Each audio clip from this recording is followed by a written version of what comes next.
Assalamu alaikum warahmatullahi ta'ala wabarakatuh. Ina yi kowa da kowa fatan alkhairi da fatan kuma an sha ruwa lafiya. A darasinmu na yau zan nuna mana wani sirri ne wanda ke cikin application na WhatsApp, wanda mafi yawancin mutane waɗansu daga cikinmu ba su san da shi ba.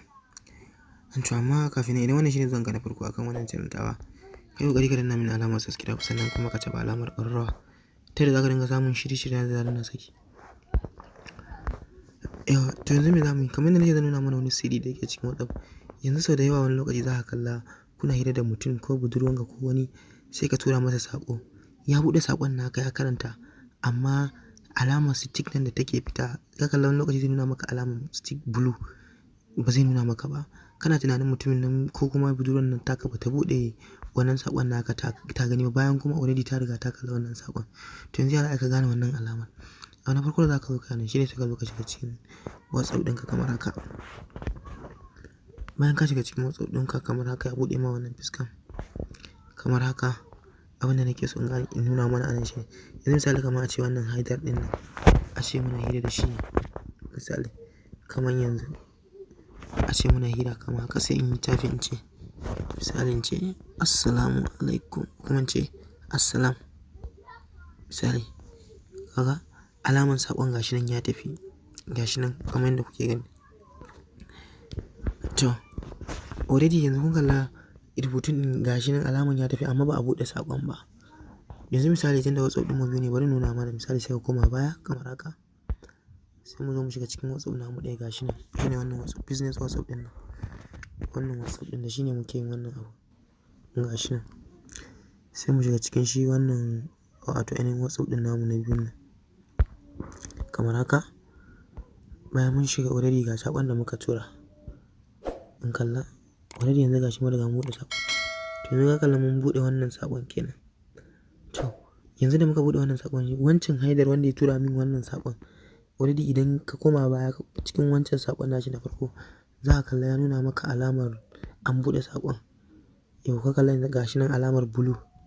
Yanzu misali ga alamar blue nan ta bayyana a jikin wato ainihin shi wannan saƙon da muka tura, ga ta nan alamar an buɗe saƙon kenan. To yanzu abin da nake so na nuna mana anan shine zan nuna mana alamar da ko da ace ka buɗe saƙon mutum ba zai nuna masa wannan alamar ta blue nan ba, bayan kuma ka riga ka buɗe wato ainihin wannan saƙon nashi. To yanzu ya zamu yi? Abu na farko da za ka yi anan shine bayan ka shiga cikin WhatsApp ɗinka, sai ka zo nan wajen wannan madannin guda uku a sama inda aka rubuta setting, wajen wannan madannin guda uku, sorry. Sai ka taɓa su kamar haka. Bayan ka taɓa zai kawo maka wannan fuskan. Ina amfani da GB WhatsApp ne, shi yasa kuka kalla abun ɗin ya zo da yawa. Idan kana amfani da normal ne zai nuna maka abubuwan ba da yawa kamar haka. Sai ka shiga, sai ka zo nan inda aka rubuta setting ɗin nan a ƙasa, nan wajen kenan. Setting. Kowane WhatsApp yana da setting nan. Sai ka taɓa. Bayan ka taɓa zai kawo wannan fuskan. Sai ka zo nan inda aka rubuta account. Account nan. Sai ka taɓa wannan wajen kamar haka. Bayan ka taɓa zai kawo maka wannan fuskan wannan zaɓukan guda 6. Sai ka zo nan inda aka rubuta privacy. Nan kenan. Inda aka rubuta privacy ɗin nan. Sai ka taɓa wannan wajen kamar haka. Bayan ka taɓa kamar haka, sai ka ja ƙasa a hankali, sai ka zo nan inda aka rubuta red receipt ɗin nan, gashi. Gashi nan. Kun kalla inda aka rubuta red receipt ɗin nan. In ka zo nan wajen ga wannan alamar stick ɗin nan. Ga ta nan, bari nuna mana ita. Sorry. Ga ta bari nuna mana ita. Ga ta wannan alamar stick ɗin. Za ka kalle ta. Wannan ne cycle ɗin ta ɗin nan. To kowane WhatsApp da ita yake haka take zuwa. Ta yadda ko da ace ka buɗe saƙon mutum zai nuna maka wancan alamar blue ne. Wajen wannan alamar stick ɗin za ka zo. Already da ka zo wajen ta, sai ka taɓa ta kamar haka. In kalla na rufe ta.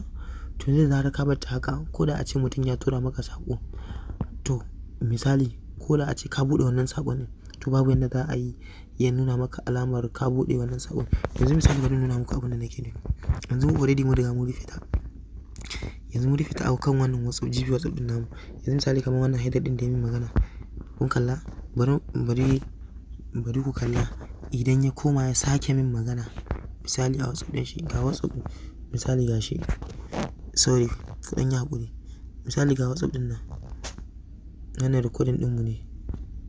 Misali sai mu shiga, sai in ce masa, sai in ce assalam kamar haka. Kun kalla gashi nan already rubutun ɗin ya riga ya tafi, sallaman da na ya tafi. To yanzu bari in koma baya ku gani abin da nake so ku gane. Yanzu already ga WhatsApp ɗinmu na biyu, wannan GB WhatsApp ɗin wanda nake amfani da shi. Gashi wannan. Sai in shige shi kamar haka.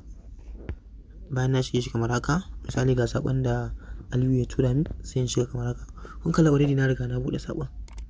To yanzu idan na koma ɗayan wancan WhatsApp ɗin zai nuna min alamar, bari ku kalla ba zai nuna min alamar wannan stick ta koma blue ɗin nan ba, alamar kamar na buɗe saƙon nasa.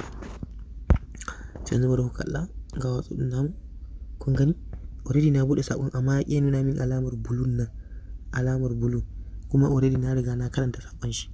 To ta haka ne ake yi a rufe alamar blue. Ta yadda za ka kalla wani lokaci kana taiwa mutum magana ko budurwanka sai ka kamar bai karanta saƙonka ba, bayan kuma ya riga ya karanta wannan saƙon naka. Da fatar kun ji daɗin abin da na koyar da mu, inda ne kuskure kuma ku gafarce mu. Sannan idan wannan shine zuwanka na farko, kai ƙoƙari ka danna min alamar subscribe sannan ka taɓa alamar ƙararrawa ta yadda za ka dinga samun shirye-shiryen da na saki.